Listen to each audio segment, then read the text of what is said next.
Okay. Oh, the midterm study guide is on today's day. On last Wednesday's day. So remember that midterm runs through tomorrow. Just for curious, how many of you are still haven't quite taken the midterm yet? That's what I thought. They're going to get rich over there on that $5 fee. Okay, we are starting with Starwood W18. We were finishing off our traveling salesman problem today, so we're downloading that file, and that's where we are starting. So here's Starwood W18. And let's just review kind of how far we got last time we were together. So we declared arrays. Someone tell me in English language what an array is. It doesn't have to be so precise, but an array is an impressive display of something. An impressive display or collection of something. In VBA, an array is also an array of something, although we almost never say it's an array of something, because it's always an array of the same thing. What's it an array of?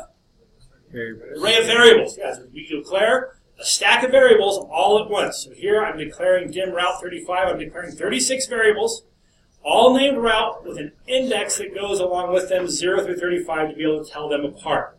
Here in my distance array it's two-dimensional, and so I'm declaring a grid 36 by 36. Whatever 36 squared is, that's how many variables I'm declaring at this point. How many of the hotel? I'm declaring an array here as well, but how many variables am I allocating? In this case, none. This is going to be a dynamic array. We aren't going to have any variables declared until when the code executes when I redim it. So if I look here at my initialize subprocedure, I redim hotel to X. Let's just pick up there and make this a little bit more sophisticated. Instead of writing this after 35, why don't we go ahead and read it off the worksheet? So I'm going to bring my set D line up above where I'm setting X. I'll bring it up here. And now I'll use my worksheet, destination worksheet, cells, row number, rows.count. Which row am I talking about when I say cells, rows.count? There's like 1.04 million of them. What is this, number 17, number 22? What is it? Yes, the very last one. So I say how many cells are, how many rows are there? 1.04 million. That's what I'm talking about. And column 1. From there, I'll say NXL up. We'll go up until I bump into some data, and I'm going to assume that's the row I'm after. So if I bump into row number 37, in this case, there's a couple of things to realize. One, I don't start with the first cell, but our first cell starts counting at 1. My array starts counting at 0, and I am starting at the beginning, so I'm going to subtract 2 off of that, and that will give me the value that I need to be able to redim this array. So now I've declared this array to be exactly the size I need it to be able to hold all my hotels. If I come in here and add another hotel and put in all the distances for that new hotel, this code is now it's on its way to being able to work that way as well. The only other difference I have to do is I got to say, you know what? Instead of making route and distance static arrays, I'll make them dynamic as well. So I'm getting rid of the indices on the declaration, and then I'll come down here and I will redim both of those as well. So route and distance. Now distance is a little more complex. What do you think I put here for distance? X comma X. So this is going to give me 35. X will evaluate 35. I will read again this to 35, which gives me 36 elements. And this one will be 36 variables, another way to say it. And this will be 36 rows, 36 columns. So we've successfully mapped what used to be static arrays to dynamic arrays. Why don't we just declare the variable in the first place down here? And the answer is, we have to remember that even though it's possible for me to put a dim statement lower in the code, I always write my dim statements at the top because logically that's when they happen. When the interpreter says, I'm getting ready to run this subprocedure, it looks through the whole subprocedure and says, find all the dim statements. I don't care where they are, find the dim statements. Because we have to allocate all the memory we're going to need before we start executing code. And so all that memory gets allocated, including our arrays, they get allocated before we start executing. And since we have to ask what size we want the array to be, we can't just dim it. That's why we have this idea of redim. This is an executable line. It's fundamentally different from dim, because this is a line that executes and then changes memory to be able to handle it. Whew. Questions?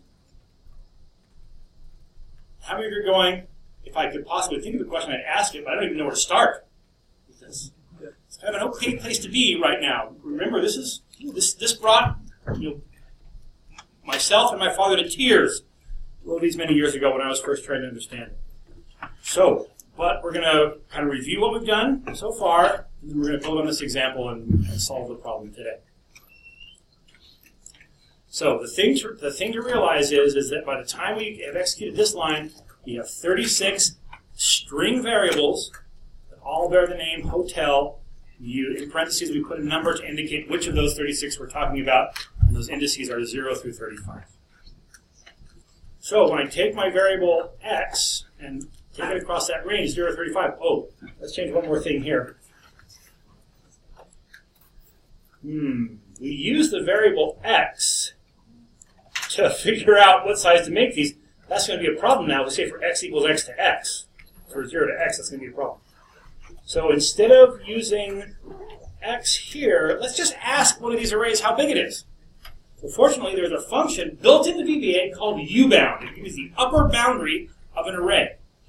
So I can just call ubound, right, this 35, and say that's a ubound of my either hotel or route will be equally good for this. I'll use the route. So here we're calculating the 35. We're setting the size of this array to 35, or to the upper boundary to 35, and now we're asking what the upper boundary of that array is. And you can report that. So the first time through, x equals 0. We say we're going to put a value in the number 0 variable inside the hotel array of variables. And we're going to read that from row 2, column 1 on our distance sheet. Row 2, column 1, we're going to put the word Sheraton, Los Angeles, downtown hotel into that first element. And then we're going to put -1 into our route. I think we have like a graphical picture of our route here. Because route's a numeric array, it starts off with a bunch of zeros in it. Why is 0 a problem for us? We haven't seen it yet, but I've hinted at why it's going to be a problem. Go ahead. You said it's because in an array with integer values for the variables, if you already have 0 and you're trying to check for every value that you haven't seen yet, in other words, like every one of the sites you haven't visited yet, if 0 is one of those, then you'll never hit it. Right, that's the problem. That's the problem. Exactly the problem. We're going to use this route array to let us know is it a city we've been to, because once we've been to that city, we don't ever want to go back to it. We want to go to each of these cities once. And so when I say I've been to Salt Lake City, I'm going to put a 1 here. When I say I've been to Las Vegas, I'm going to put a 7 here. That's Las Vegas number 7. I forget what 12 is. 12 is somewhere also down somewhere in Los Angeles. And when I go to the next place and go to number 12, actually it's in Anaheim. It's like Disneyland. I'm going to number 12 here. So if I want to say I want to see what the next place is, but don't go to 1, 7, or 12, great, those ones I've been to. But because one of my hotels is number 0, I don't want to accidentally have a 0 in here. So what I'm going to do is I'm going to start this off with a bunch of -1s. So I will fill this array in with -1s when I start. And so that's what we're doing here. The first time through this loop, x is 0. We put route sub 0 to -1. Next time through the loop, route is 1, -1. Then it's 2, we put -1. Then it's 3, we put -1 in every single one.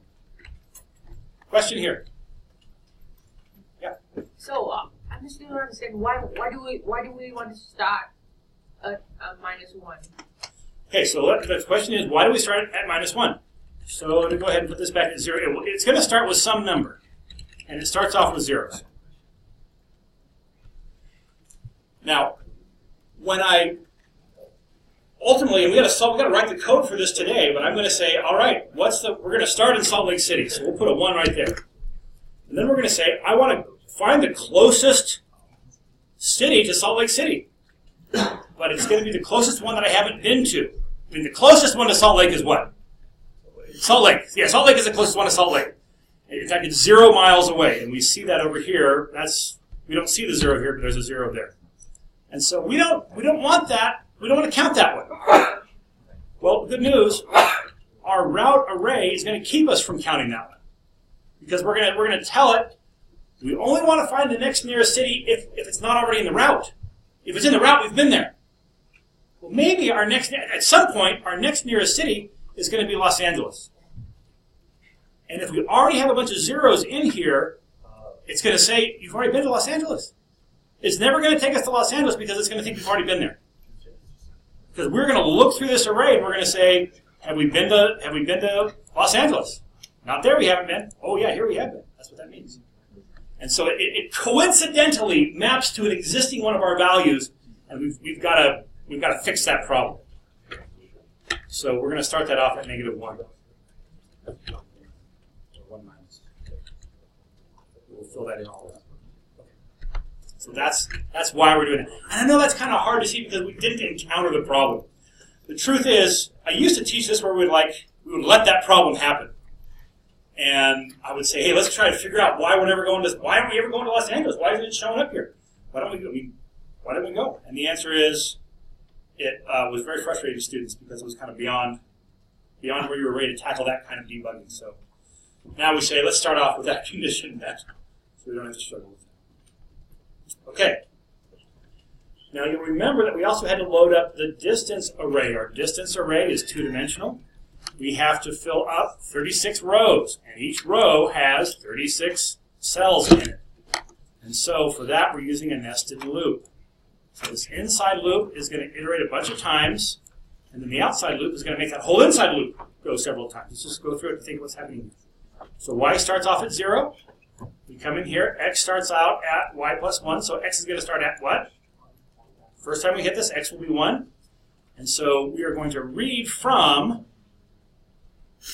row 2, column 3 is our first distance that we're reading. Row 2, column 3. Right. So that's row 2, column 3. That is the first distance that we're reading. There's no reason to read this. That's a what? It's a 0. And my array is already full of zeros. It starts off with zeros because they're numeric variables in the array.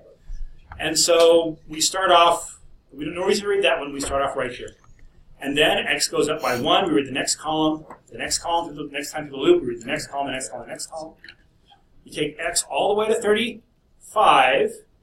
We exit this. We hit the next y. Y comes up here, or we come up here, and now y is 1. X is going to start at 1 plus 1. So we now start 1 column over for each row that we go down. Read across this, read across this, read across this. And that's what's putting the value here. We are then just flipping the coordinates, x and y, to be able to write the analogous positions of the array. So when we write to row 0, column 1, we also write when we write to row 0, column 1, we also write to row 1, column 0. And so we're filling this whole thing in.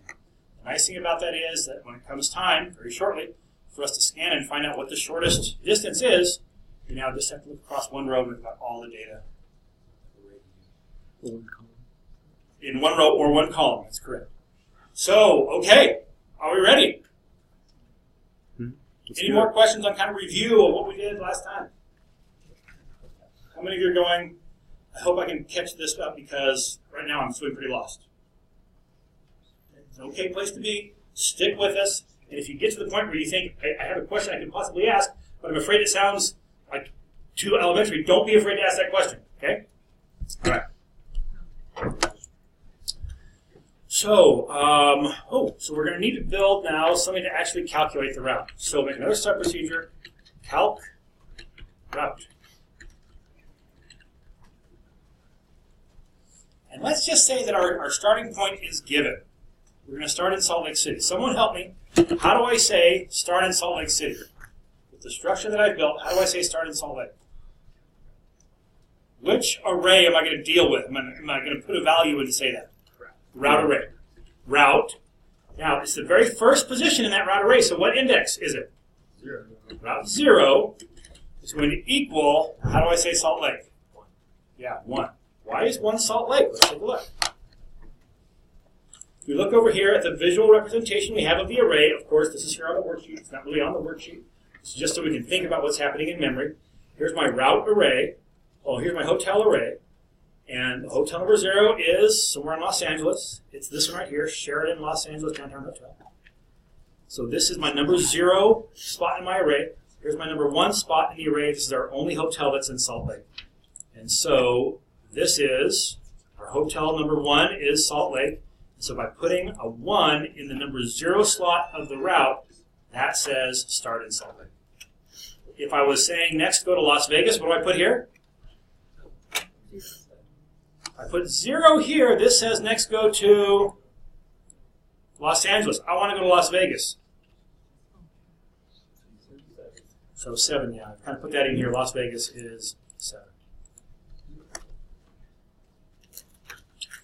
Okay. Okay. So we've got route 1 set up. So now what I want to do is I need some way to figure out what the next hotel is. And so here's what I'm going to do. I'm going to say route sub 1. So this is the next spot in my route is going to equal, and we're going to write a function to do this. The function is going to be calc route. We got to make that function, so we haven't declared it yet. But we're going to now pass it. Not calc route. I'm sorry. Let's call it next hotel. We already have a calc route. Sorry. Next hotel. We're going to make a function called next hotel, and we're going to pass it the hotel that we're currently at. And so we're at the hotel in Salt Lake City, and we're asking it, tell us the next hotel from Salt Lake. What's the next nearest hotel from Salt Lake? That's what we're going to ask it to do. So now let's go ahead and define that function. Function, next hotel. We have to create a parameter here to be able to receive the value that we're sending down. Let's call it current hotel. Hotel that we're currently at. We'll take that as an integer. And we're going to return, what data type should we return? It's an integer. It's an integer. Yeah, we're going to give it the index number of the next hotel that we're after. So we'll take that as integer. Question? So if we do not we do not classify as integer at the end of our function, so what be the type of return? So if we just say current hotel without saying the type, it will be variant. Variant. Yeah, so that's kind of catch-all data type, 22 bytes of overhead. You can put anything into it. And it's the same thing happen with the second as integer. Yeah, that's right. The question is, what if I don't put the as integer here? The answer is it will return type variant. So it will take more time to run. The question is, will it take more time to run? And the answer is, if it does take more time, it will be negligible. It will be sub-millisecond differences to be able to make that. Wouldn't concern us. Okay. So, how many of you have finished the homework for tonight already? A few of you? Oh, most of you. Because we're about to do the homework. Yeah. The good news is, for those of you who've done the homework, it is, you'll totally get this. You might have taken a different approach, but you are now more prepared to deal with what we're about to do. The good news for you who haven't done the homework already is it'll be pretty easy after this. Okay, so we have to scan. Actually, this is a little more complex than the homework.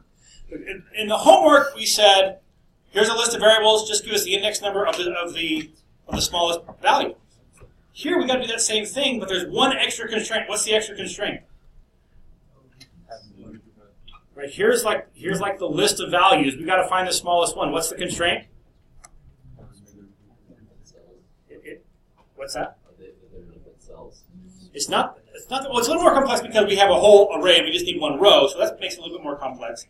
But the most complex here is that we now have a different set that we're saying it's not the smallest in the whole set. It's the smallest except for some that we're going to tell you aren't allowed. The ones that we've already been to, those don't count. All right, so let's take a look. So I'm going to need some variable to control a loop. I'll just call it x as an integer. For x equals 0 to, we got to find out how big our array is. Fortunately, all our arrays are the same size. One of them is two-dimensional. So I'll just use the U-bound of my route array. I could use hotel just as easily. If I wanted to use the distance array, it's a little more complicated. Could, but I have to tell it which dimension I want.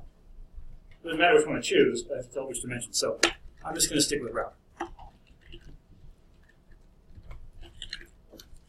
I'm just going to make sure that I'm in control of the data that I think that I'm in control of. So I want to print off the data that I'm looking for. This is just, this of course isn't part of my final solution. This is just to make me sure that I've set up this loop correctly. So debug.print, and I'm going to print something from distance. Which row do I want to look at? I could look at X, but it just happens that my data is a little easier for me to see over here as I'm playing with it.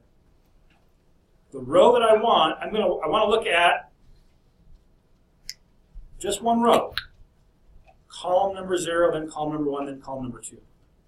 True, if I looked at, I could do the other way. I could look at one row or one column. So in this case, what row am I looking at? What row am I interested in? I want to look at hotel. I'm looking at row number 1, my distance from Salt Lake. So I'm passing this 1 in. So what do I put here to say I want row number 1 this time? And next time I call it with a row 17, the 17 will go here. What expression goes here? Current hotel. Right? This is the variable. This is the parameter, the variable I'm using to receive the value that gets passed down here. So I'm saying call next hotel, pass it a value of 1. 1 goes into this variable, so now I can say current hotel, and that's that row. And then I want column number X. So the first time through, X is going to be, column number X. First time through, X will be 0. It will print row number 1, column 0. Next time through, row goes up by 1. Row number 1, column 1. Row number 1, column 2, and so forth. One more thing I have to do. Remember that we had this whole sub-procedure down here that we used to get our arrays all set up and populated with values in it. So we got to start off calling calc route by calling init.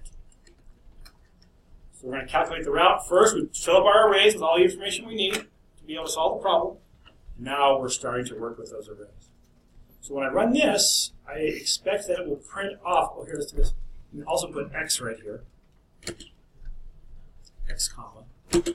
So this should print 0, and then it should print the distance from Salt Lake to Hotel 0. And it should print 1, the distance from Salt Lake to Hotel 1, which is what? Distance from Hotel 1 to Hotel 1 is 0. Yes, we should see that.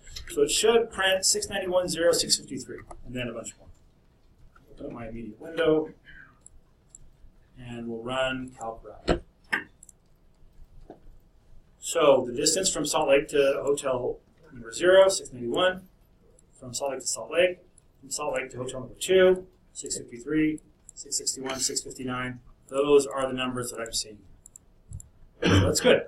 So now I've got my loop running across just that set of numbers. I just got to find the smallest one that I haven't been to. Oh. Did anyone's code work on that one? No. Really? Yours worked. Good. Hey, I need a TA next fall. Pretty good. So we have one TA here to come and help. Let's pause and see if we can find out what the trouble is. Yeah, sounds like the trouble that several of you are having is that we still had like the 35 in here. When we declare the array as a static array, we said we want this array to be 35. You can't change it. If you're saying I want to be able to set this size through code, you've got to get this to just be empty parentheses up here in the declaration. And then you've got to make sure that before you do anything else with those arrays, that the redim statements have executed.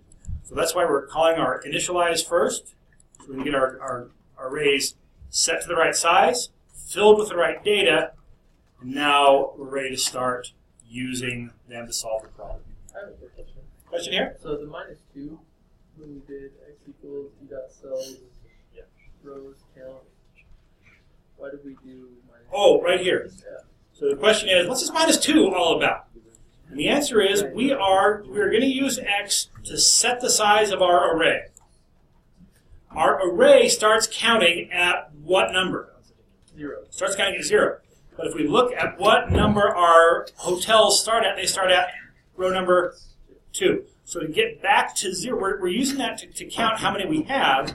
So when we start at the very bottom and bump into row number 37, that tells us we've got 36 properties, because the first one's blank, and we have to offset that one more down to get to a 0-based array. And so that's why we're saying find the row that we bump into when we start at the bottom, and then subtract 2 off of that, and that gives us the size. Good question. That's not to say that everyone else's question that I didn't say good question to wasn't a good question. They're all good questions. I'll give a blanket statement. Whatever question you ask is a good question. Okay. So, the trick is, if I look at this vector of numbers that I just printed out, which one is the shortest? It's really easy to tell which one's the smallest. That's the smallest right there. But that's one we've already been to, right? If we look at our route at this point, we would see that route sub-0 already has the 1. And so the 1 is out of the game.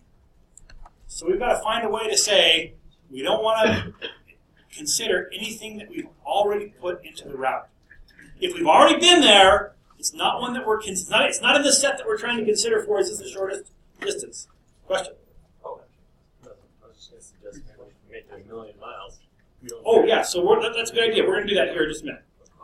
So, I know this is going to be a little bit like Inception here, folks. We started calc route and said, wait a minute, we can't do much of this until we do next hotel. So now we've got next hotel. We can't do very much of this until we get another function that lets us know is it one that we've been to. So I'll make another function here. Function, let's call this been there. And we're going to pass it some hotel that we've been there. The hotel. As an integer. Pass it a number. And what's this one going to return? What data type should we make this function? Yeah, Boolean. We want to send it down a 0 and ask, have we been to hotel 0? This function should look across that array and go, no, or yes. And how do we say no or yes? We say true or false. So that'll be as Boolean. In fact, this is going to be, so far, our setup is going to be just the same as we had in Next Hotel. So I'm going to copy the guts out of Next Hotel and just drop them right in here. Again, I'm going to just be iterating across, taking x across the range that lets me look at my route. So every element in my route from 0 to 35.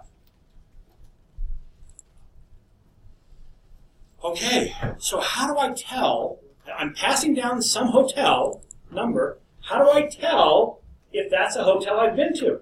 I mean, let's suppose that our array is set up just the way it is right now, with -1 there. So this is the way we are. We put a 1 here. We've got -1s everywhere else. How do I tell if I've been to hotel 0? Let's try that again. How do I tell if I've been to hotel 1? How do I know I've been to hotel 1? Okay, it's not that it's not -1. Okay, so this number here isn't about a hotel number. This number here is about the sequence in the route. I'm actually putting my hotel numbers in here. So how do I tell? I mean, I already have been to hotel number 1, but how do I know that? Count. It's not because of the count. No choice? Other thoughts? Okay, the 1's kind of hard. We've got the 1 right here. Let's go ahead and put Las Vegas. How can I tell I've already been to Las Vegas? It's because the 7 is in the route. So the index number for my hotel, Las Vegas, is in the route. This 7 here, it's coincidence that we have another 7 over there. That is the number, that's the 8th position in my route. It's the 8th hotel I'm going to. But it's the fact that I've got the index number from Las Vegas sitting as data in the array that lets me know I've been there. So what I have to do, if I pass in 7 to my been there function, I've got to look across all of these and say, is there a 7? And in this case, what would the answer be? Yeah, there's a 7 in here already. Return true. Otherwise, return false. Okay, so I'm looking through all these. Here's the if statement. If the hotel, that's the value that I passed in. I passed in the 7. It'll get received into this variable. If the hotel is equal to, help me out with this part right here. What do I put? I'm trying to look. Route. Yes, route sub x. Route sub x. If the hotel that got passed in is equal to, like 7, if that's equal to the route I'm currently looking at route 0, then we found a match. What should we do if we find a match? True. So we're going to set something to true. Good. Equals true. Well, what's going to be true? Been there. Yeah, the name of the function. The way I set the return value for the function is by setting the name of the function equal to the value I want to return. This is enough to do it. But there's one more thing I want to do here. Go ahead. I might be saying, but shouldn't we do an else statement if it's a -1 and exit the sub, then you're done? So, oh yeah, we're going to do something similar to that. You know what? I had never thought about that. That'd be really slick. Yeah, let's do that. But let me we're not quite there yet. I like it. Great comment. We'll do that. Will that saying been there equal to true, will that break the for loop? Or will it? Oh, good. Okay, so good question.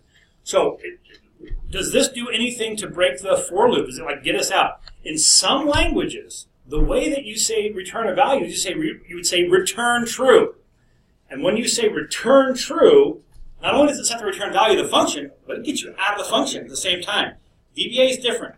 In VBA, you set the return value of the function, and it doesn't actually end the function. It doesn't send the value back until you end the function.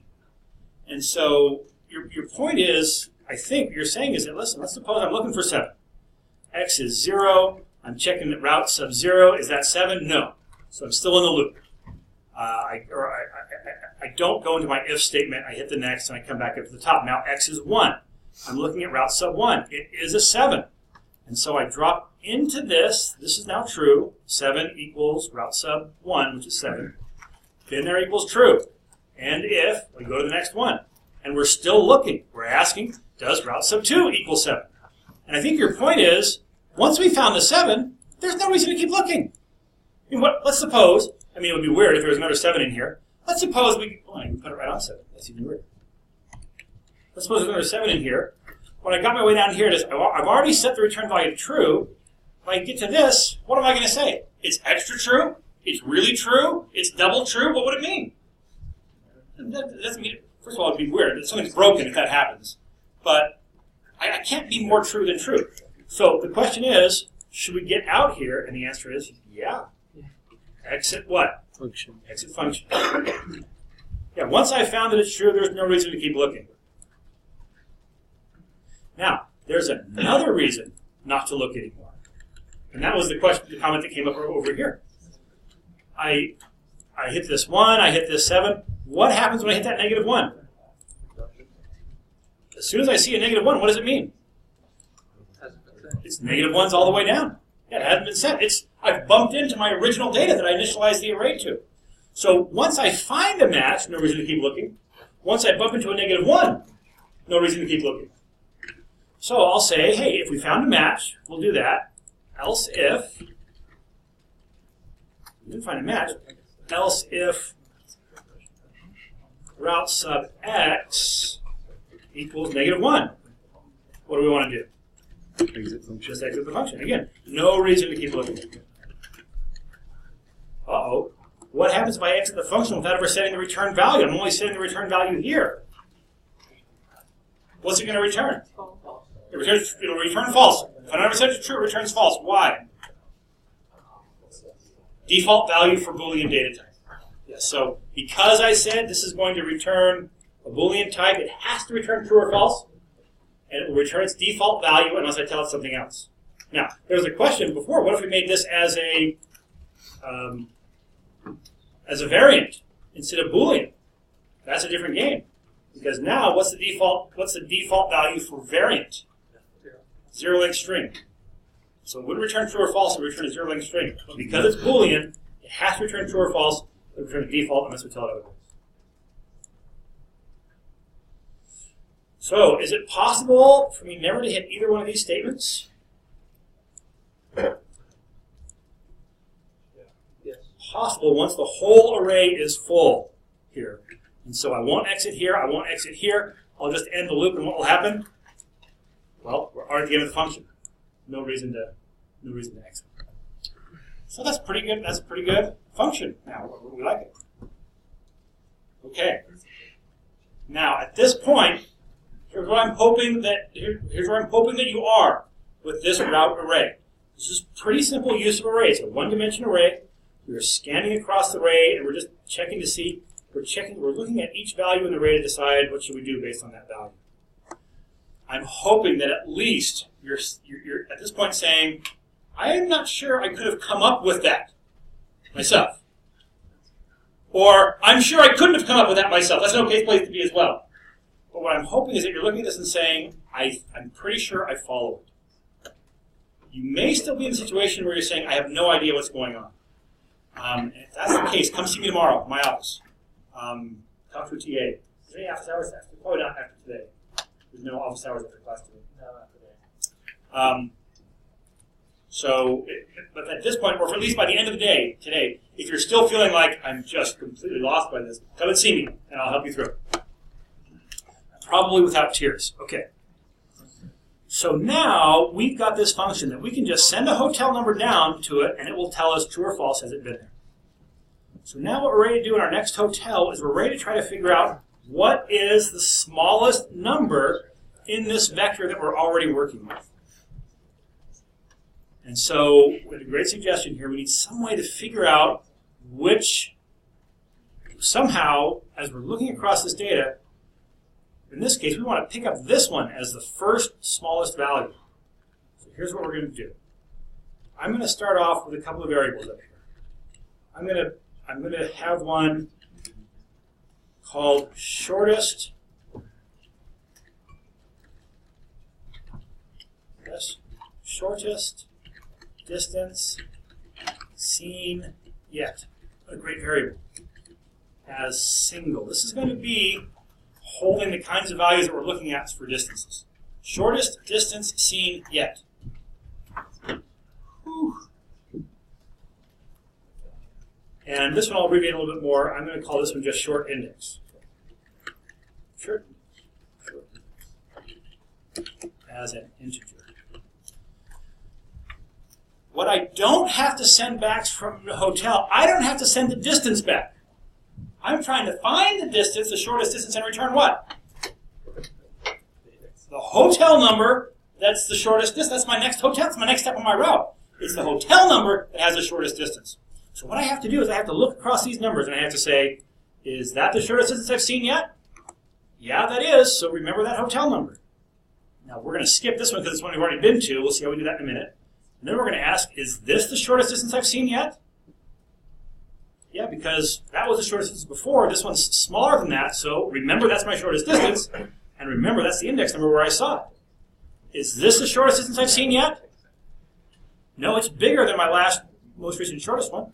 Is this the shortest distance? No. Is this the shortest distance I've seen yet? Yeah. So now remember that's my shortest distance I've seen yet, and remember that I saw it at index number 5. So that's what these two variables are going to be. So now we are ready to start doing that algorithm. Oh, one more thing. Before we come into this loop, we want to put some value into shortest distance seen yet, such that when we first encounter a number, we pick that up as our new shortest distance. How can we do that? By starting our shortest distance seen yet to something really big. It just has to be outside of the range of what we might be driving to. So what's the circumference of the Earth? Do you know? 24,000 miles. About 24,000 miles. Very good. And so if I've got a distance that's like, you know what, I could drive to it or I could drive around the world to get to it, I'm pretty sure, that's not going to be my shortest distance to go around the world. So let's just start off shortest distance seen yet as 24,000. The truth is, any large number would do, as long as it's larger than any possible distance I would see in my array. So now the algorithm is going to be check to see if the distance I'm looking at is smaller than the shortest distance I've seen yet. If it is, two things. What is it? That becomes my shortest distance I've seen, and I got to remember the index where I saw it. But it's all restricted based on hotels I have not yet been to. So let's start off with that restriction. So let's say if been there. So been there is the function that we created here. Been there, we're going to pass down a hotel number. Okay, so let's think about this. I am looking, I'm going across all of my hotels. I'm starting off with hotel number 0, and I'm thinking that could be the shortest distance. But I only want to consider it if I haven't been there. So what number do I pass down to been there? I pass down X. So I'm saying I'm currently considering number 0. I'm currently considering hotel number 0. That could be the next step in my route. But I'm only going to consider it if I haven't been there. So I'm going to pass X, I'm going to pass my 0 down to been there. If that equals false, then this is what I got to consider.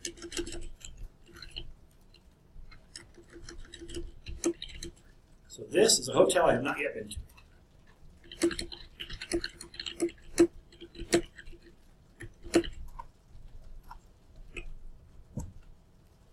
There's another way to say this. Remember that everything between the if and the then just has to evaluate to true or false. Been there is going to itself evaluate to true or false. I want to come in here if been there is false. So if been there is false, this is going to equal false equals false, which is true. And who said two wrongs don't make it right? False equals false is true. That's a true statement. And so if this ends up being true, if been there is true, then true equals false equals false. So I really want this just to be the opposite of whatever comes back here. And so the way I prefer to see this is, what do I put right up here in front of it? Not. I just want this to be the opposite of whatever this is. And in fact, that reads a lot better, doesn't it? If not been there. If not been there, some hotel number. If I haven't been to that hotel, then this is one I got to consider. Okay. So now I'm checking to see is it the smallest distance I've seen. So if the one I'm looking at, distance, well, I've got it right down here. Here's the one I was printing it out. We'll go ahead and just copy this up where I was printing that number out. If distance, looking at my current hotel, right, I'm passing in a current hotel to work with. So that's the only row I'm concerned with. Looking at the number 0 column, if that is less than what? The shortest distance. The shortest distance I've seen yet. Because shortest distance seen yet starts out at 24,000 miles, then I'm guaranteed, the first time I hit this, the first time I get inside of this if statement, I'm also guaranteed to drop into this if statement, because shortest distance seen yet starts off as a really big number. What do I do if I had found a new contender for my shortest distance? I've now come across, I'm looking across all of it, I found a new number that's the shortest distance I've seen. What do I do? Shortest distance seen yet equals what? The distance that was smaller than. Step 1. And step 2 is I have to remember where I saw it. Short index equals X. Yeah.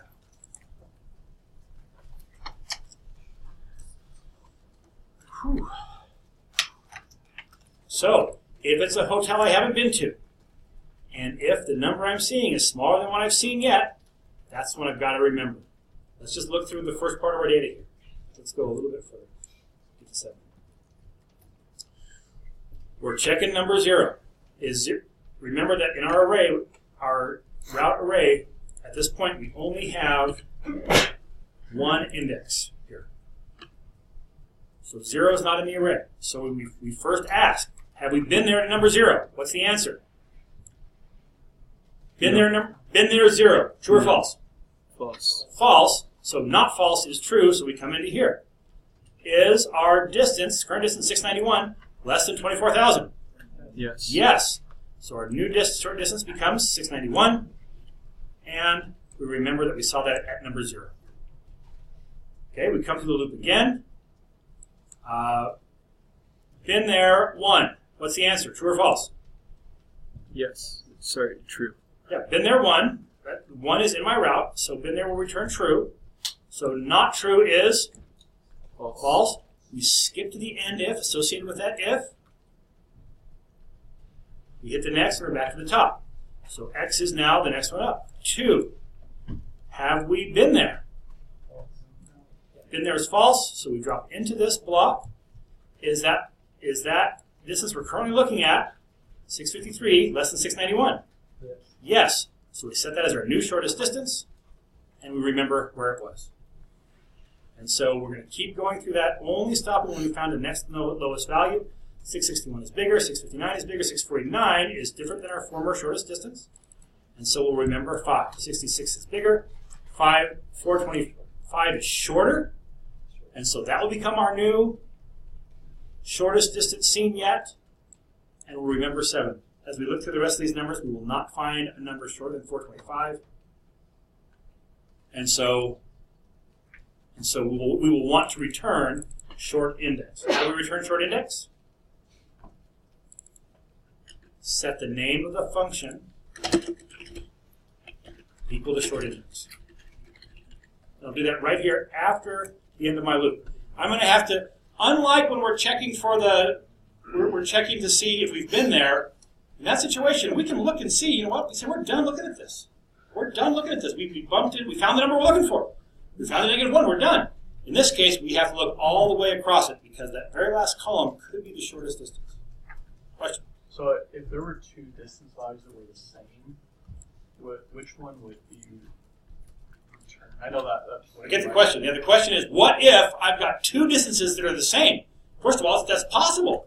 Right? I could be sitting in Las Vegas. My choice would go down to Phoenix or go to San Diego. I don't know which one's closer from Las Vegas. Phoenix or San Diego. We could say, they're exactly the same. Which one would you pick? And the answer is right here.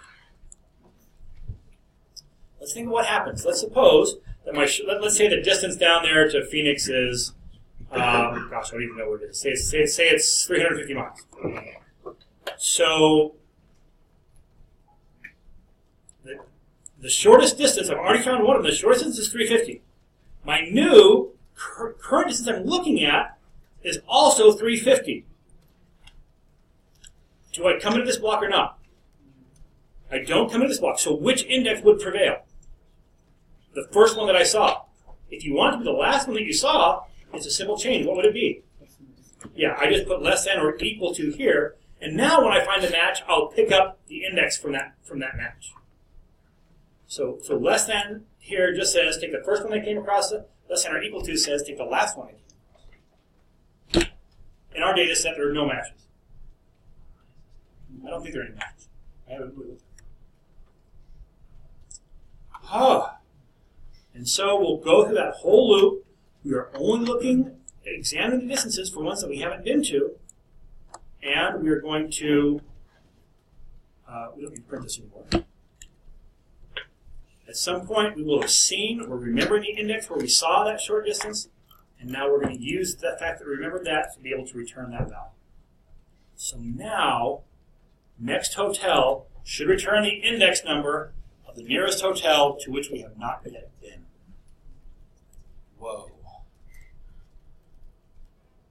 Seems like that was a lot of work to get this the very next one. We've been at it for an hour. Almost an hour. How are we going to ever finish this? We've got like 34 of these left to go. Well, the answer is the rest of these are all just exactly the same. Let's take a look. So now and this is going to produce a 7. Let me run it to that point so we can see it. I'll run it to this point, and we look at route number 1. Route number 1 is holding the 7. Route sub 1 has got that 7 in it. So now I'm ready to get the next location in my route. I'm going to say route sub 2 is the next hotel starting from 7.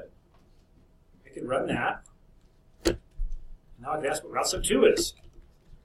Route sub 2 is 12. So that's going to take me to my hotel number 12. So I'll come here and say, great, route sub 3 equals hotel starting from number 12. Of course, we're getting ready to do a loop with this. We want to see the pattern. So as I think about the numbers that I have to manipulate to be able to make this go to a loop, this one looks pretty good. 1, 2, 3. This one looks hideous. 1, 7, 12. How am I going to do it?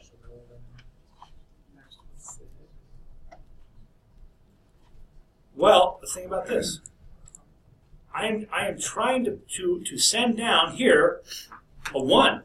Well, folks, I just barely put a 1 into route sub 0. Now, when I send down the 7, when I call next hotel and pass it a 1, what does it return? It returns a 7, which I put right here. I put here to route sub 1. Then I call next hotel with a 7. It returns a 12, which I put right here. So what can I put in here that will give me a monotonic changing variable that will let me get this set of values, 1, 7, 12? Route sub something. What do I put inside here? Okay, let's. Yeah, we're going to do something like that. But someone said 0, right? I'll put 0 here. And that will give me the value from the last one. Here I'm going to put route sub 1. Here I'm going to put route sub 2, right? I'm calculating. This is returning that value. Yes. Hey, welcome, Henry Sanchez. I'm putting the 1 into route sub 0. I want to send that 1 down. That's going to give me a 7. I'm putting that 7 into route sub 1. I want to send that 7 down. That'll give me a 12. I'm putting it into route sub 2. I want to send that 12 down. So now I can see this is going to be 1, 2, 3, 0, 1, 2. That I could do with a loop. Oh, yeah. Dim x as an integer. Put a loop right here. 4 x equals 1, 2 u bound of route. That's some kind of backtick. And next.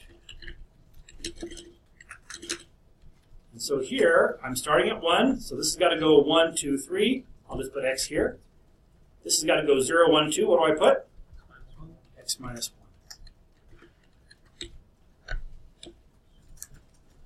1. And that should produce my whole route. Go ahead and run that again. And so now if I look at route sub 2, it should still be a 12. If I look at route sub 3, it should have something in it. 19. Route sub 4. I've got my whole route. I've got it all. Route sub 5. All in.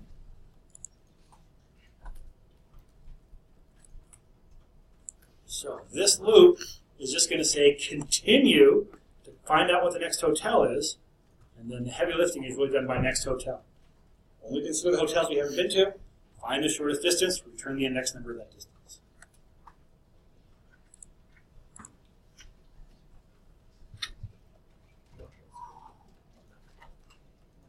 Well, all I need to do now is print off the route. So I'm going to need something similar to this loop, so I'm going to copy that loop down. It's going to start at 0 because my first route is number 0. And let's just debug.print. I'll print x. I'll print route sub x. That should give me this. Actually, I'll print x plus 1. That'll give me the first step. So when x is 0, I'll print 1. we're okay starting to count at 1, but when we give this to some other human to work with, probably should start counting at 1. And then it should show the hotel index here. Go ahead and run that off, and it should be my whole route. First step in the route is go to Salt Lake City, then go to Las Vegas, then go to Anaheim, wherever 12 is. But I probably don't really want to leave this just as a number. I'd probably like to actually see it as the name of the hotel. How could I do that? How, oh how, could I get the name of the hotel to show here? Do I have some structure that's already holding the names of the hotels? What's it called? It's called hotel. Right, I loaded that up. That's the very first thing we did in this problem. Now here's the trick. On this first row, I wanted to print Salt Lake City, or the hotel name in Salt Lake City. The next one, I want to print the Las Vegas. What do I put here? First time through, it should print a 1, then it should print a 7, then it should do a 12. What expression will give that to me? I'm already typing it right here. I mean, 1, 7, 12, that's it. What's printing that? Yeah, route sub x. So route sub x is holding the index numbers of the hotels in their proper sequence. I'm just going to drop that number here, and that will say, I want the name of hotel number 1. And that should pull back Salt Lake City, Las Vegas. I'll stop this, clear out my immediate window, run it again. And there's my list. What do you think? We start in Salt Lake, we go to Las Vegas, and we go to the Sheraton Suites Fairplex. Sheraton Suites Fairplex. I guess that's somewhere near Los Angeles. We're here in Anaheim, Cerritos, that's somewhere in the Los Angeles area, Long Beach, Airport, Los Angeles Airport, Beverly Hills, Beverly Hills, Los Angeles, Inner Monarch Beaches. I guess you do? Is it Los Angeles area? Is it Orange County? Okay, so yeah, so you're in the same general neighborhood. Is Orange County south of Los Angeles? That's good news, because after that we're going to La Jolla, which is San Diego. So far, so good. San Diego doesn't look too bad. San Diego, Palm Springs, going back a little bit north and a little bit west. Ooh, Bakersfield. Where's Bakersfield? It's like Central California. Okay, so far, what do you think about the route? It's not too bad. If you think about it, we go to Las Vegas, we go to Los Angeles, we go to a bunch of hotels in Los Angeles, then we go down to San Diego, and then we're going back up the coast. We probably could do better by maybe going down, picking up Palm Springs on the way, hitting San Diego, and then coming up. Because after Bakersfield, we're now Northern California, San Jose, Silicon Valley, San Francisco, San Rafael. This doesn't look too bad. So we're going up the coast, Seattle. So we're further north, Scottsdale, Phoenix, Las Vegas, Southern California, up the coast, and then Phoenix. What's the problem? Is our algorithm wrong? No. And that's the way the algorithm works. It's picking the next nearest city. It's closer to go to Los Angeles than it is to go to Phoenix. And so from Las Vegas, it went to Los Angeles. We'd have been better off doing what? Go to Phoenix, and come across the 8, and go to San Diego, and then up the coast. So at one level, we should feel a great sense of satisfaction that we have written a program that figures out a reasonable route. On the other hand, we should feel like we could have done better with a map and a pencil. And there's a lot of work to get here. Sorry about that. And the truth is, if you're doing one route, you should do it with a map and a pencil. But if you're doing 1,000 routes a day, don't try to do it with a pencil. Question? Was there a question? Yeah. Somehow I think I'm missing the first part, the starting point in my and printing off my list. Oh, that means you have a 1 here instead of a 0. Oh, that makes sense. Question was starting point. You're missing Salt Lake City. Right here. So I copied that loop and changed that 0, that 1 to a 0. That is the example, folks. It was kind of a real-life example where we're using arrays. We're being introduced to arrays of variables. They are powerful because it lets us do stuff like this. We can say iterate across that array, use a numeric index to refer to each of those different variables, and be able to build business logic around it. Questions? All right, we got 10 minutes. We're going to use these 10 minutes to get us introduced to the next subject that we're covering. So our next subject is user forms. I've teased you about user forms for, I don't know, a couple of weeks now. Ever since we talked about using input boxes and message boxes. So a user form is our ability to be able to make our own custom dialog boxes that can be extremely complex. So far, every time we've said insert, we've come here and we've said insert a module. But now we're going to insert a user form. So do this along with me. Insert user form. And in fact, if you haven't followed along with what we've done so far and you're thinking, oh, I'm just done working a lot, this is brand new. So you can start again today. It's kind of like repenting. You start over today. And so now we have a user form. What happened to my module? The module's still there. It's just in a different window. Here's the user form. You should have a toolbox of controls showing. If it's not showing, then I guess it's not there. And there's a tool right up here in your toolbar that looks vaguely communist. It's got a hammer, a wrench kind of crossed here. That will bring up your tools. So here's the idea. We have a form. The form itself is an object. We've seen this properties window hanging around. We haven't done much with it, but we're going to use it extensively when we're working with forms. If your properties window isn't showing view properties windows, or F4, we'll bring that up. And this now will let us set the properties. We're definitely going to want to change the name. It comes up as user form 1. You never want to have a user form in your code, user form 1. So we're going to call it FRM, a little abbreviation that tells us when we look at the object name, that's a form. FRM. And then I'm going to call this password.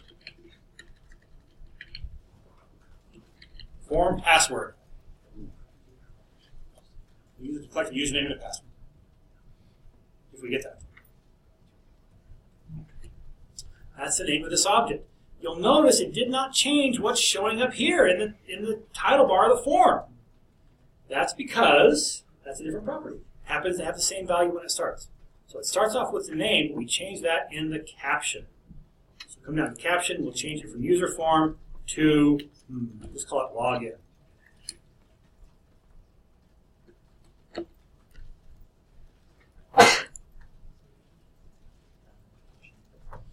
Now, what I'd like to do is I would like to put on, maybe we'll have just enough to put the password in. So I'll come here to my controls, the very next one. This first arrow, that's like if you select a control, you decide I don't really want to control after all, I will unselect all of your controls. But I'll select this A, and that's going to be just text that goes on the form. This is like the user can see this text, but they can't change the text. And I will just change the caption on this one to say password. Now that'll be text the user can't change. But I want there also to be text that the user can change. That's the next tool. That's this one right here called text box. I'll select the text box and click and drag to draw that text box on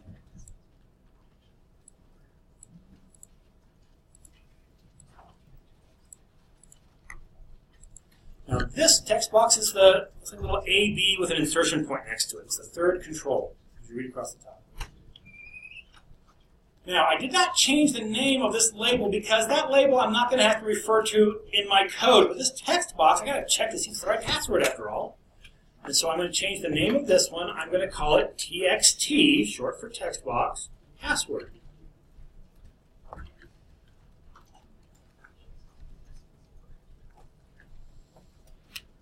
So now I've got a couple of controls. Controls seems like a weird word. These are objects. They're visual objects on a form. Once you've called them controls, as long as I have, it will sound quite normal. They're just objects that you put on the form. Let's do one more. So somewhere here, I've got a command button. I better have a command button. I can't even recognize it. Tab strip toggle button.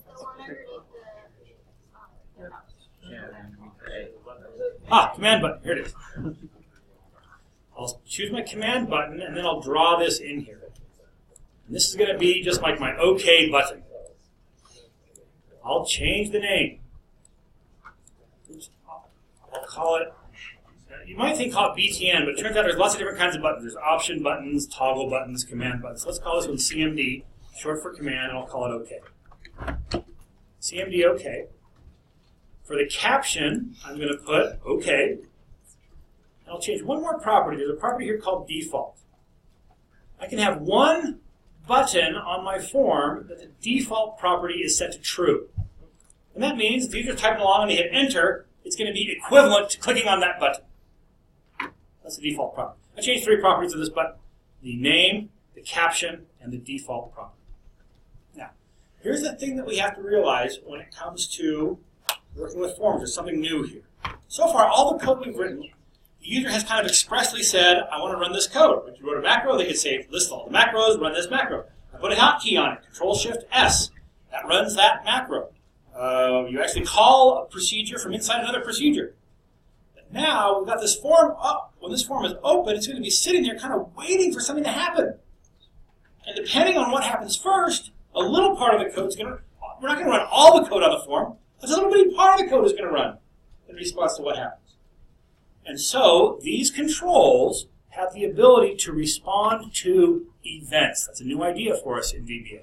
An event is an occurrence, something that happens. For instance, when the user clicks on a button, the event is click. So when this button receives the click event, we can make code execute.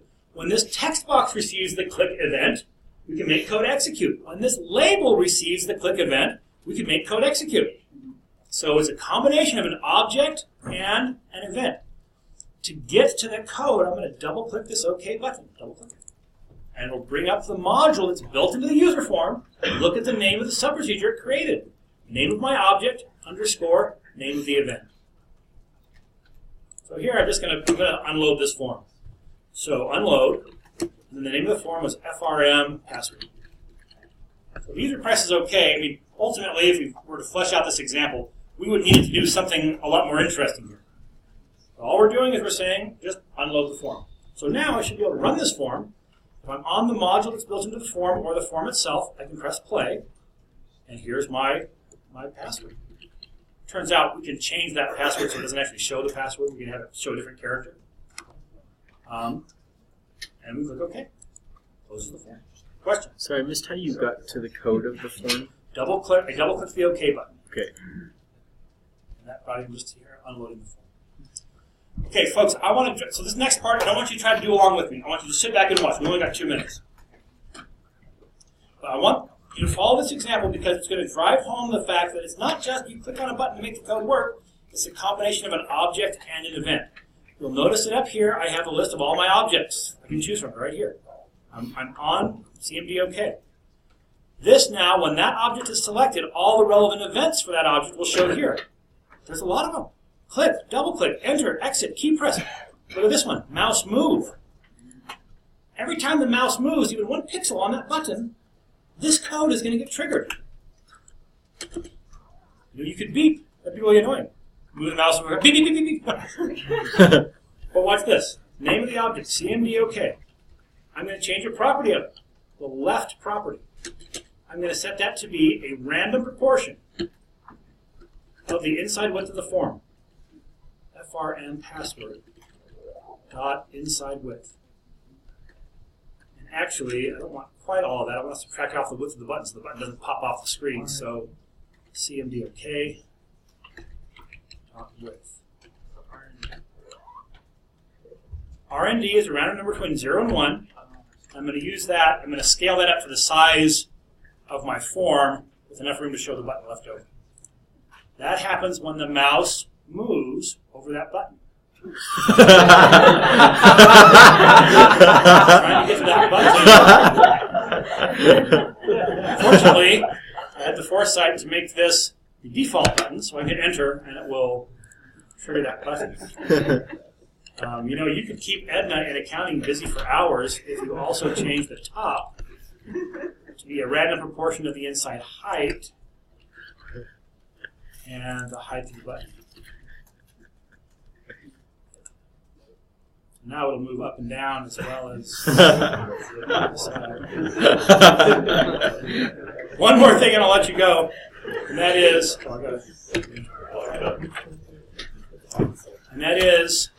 let's make it so that as it moves, each time it moves, we're going to make it get just a little bit smaller. We're going to set the width equal to what it used to be, minus 1. So now, as Ed is trying to get to that button, she'll be after it for about 30 seconds or so when she starts to think, is that button getting... It is! Somewhere. What do you do? And actually, it would be good that when it gets all the way down small, it's still there, it's right here, then you should make it beep, after it goes away for good. So,